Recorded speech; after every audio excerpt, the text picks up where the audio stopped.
அனைவருக்கும் வணக்கம். இன்றைக்கு ஒரு புது விஷயம், உலகச் சுற்றுலாவும் உள்ளூர் சுற்றுலாவும் என்ற தலைப்பில் நான் ஒரு நூல் வெளியிட்டிருக்கேன்.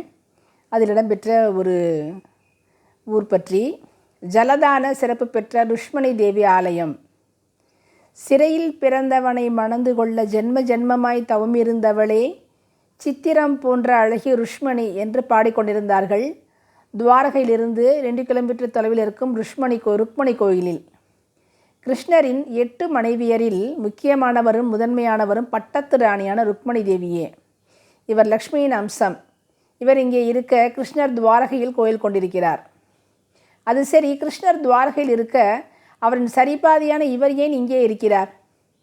ஒரு முறை ருக்மணியும் கிருஷ்ணரும் துர்வாச மகரிஷியை துவாரகைக்கு எழுந்தருளும்படி கேட்டு அழைக்கச் சென்றிருந்தார்கள். தன்னுடைய ரதத்தை கிருஷ்ணரும் ருஷ்மணியும் காளைகளுக்கு பதிலாக இழுத்துச் செல்வதாக இருந்தால் அவர் துவாரகைக்கு வருவதாக கூறுகிறார். ஒப்புக்கொண்ட தம்பதியர் அவரை ரதத்தில் வைத்து இழுத்து துவாரகைக்கு அழைத்து வருகிறார்கள். ருக்மணி பட்டத்து ராணி அல்லவா, கடின வேலைகள் செய்து பழக்கமில்லை. மேலே தகிக்கும் சூரியன், நெற்றிலிருந்து வியர்வை ஆறாக பெருகுகிறது. அவருக்கு தண்ணீர் தாகம் எடுக்கிறது. பகவானை பார்க்கிறார். மனைவியின் தாகமும் தவிப்பும் பொறுக்க இயலாத பெருமான் மனமிறங்கி தன் பெருவிரலால் பூமியை கீறுகிறார். பகவான் அழைத்ததால் கங்கை பொங்கி பிரவகித்தாள். அவரின் பாதத்தடியிலிருந்து தாகவிடாயால் தவித்த ருக்மணி துர்வாசரின் அனுமதி பெறாமல் அந்த தண்ணீரை பருகிவிடுகிறாள். சில இடங்களில் ருக்மணி துர்வாசரின் அனுமதி பெறாமல் அவரின் கமண்டல நீரை குடித்ததாக கூறுகிறார்கள். உடனே கோபம் கொண்ட துர்வாசர் ருக்மணியை பகவானை பிரிந்து அங்கேயே 12 வருடங்கள் இருக்கும்படி சபித்து விடுகிறார். மேலும் துவாரகையில் உள்ள நீர் இனிப்பாக இருக்கும் என்றும் இங்கே இருக்கும் நீர் உவர்க்கும் என்றும் சாபம் அளித்து விடுகிறார். எனவே சாபம் தீரும் வரை ருக்மணி இங்கே கோயில் கொண்டு விடுகிறார். அவருக்காக கட்டப்பட்ட இது 12ஆம் நூற்றாண்டு கோயில். பெய்ட் துவாரகையிலிருந்து 12 கிலோமீட்டர் தூரத்தில் உள்ளது. வடநாட்டு அமைப்பிலேயே கோயில் இருந்தாலும் அது மற்ற வட இந்திய கோயில்களைப் போலின்றி கற்களால் கட்டப்பட்டுள்ளது. கோபுரங்களில் கற்சிற்பங்கள் செதுக்கப்பட்டுள்ளன.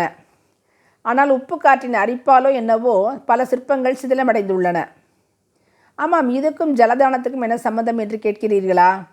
இங்கே ருக்மணி தாகவிடாயால் தவித்த போது பகவான் கங்கையை அழித்து தாகம் தீர்த்ததால் இங்கே பித்திருக்களுக்கு ஜலதானம் செய்வது விசேஷம். அங்கே தீப ஆரத்திக்கு முன் ஒரு பண்டிட், பாபாஜி என்றும் சொல்கிறார்கள், இந்த கோயிலின் புராணம் பற்றியும் ஜலதானத்தின் சிறப்பு பற்றியும் நம் பித்தர்களுக்கு ஜலதானம் அளிக்க வேண்டியதன் சிறப்பு பற்றியும் கூறினார். 1 நாள், அரை நாள் என்று கட்டண விகிதங்கள் உள்ளன. திரை மூடி தீபம் காமிக்கும் முன் இதை அறிவித்தார் பண்டிட்ஜி.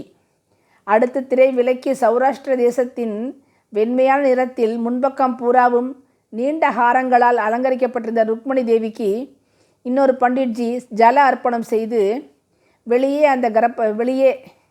அந்த கர்ப்பகிரகத்தின் உள்ளேயே 3 திசைகளில் பஞ்சபாத்திரத்திலிருந்து நீரை வீசினார்.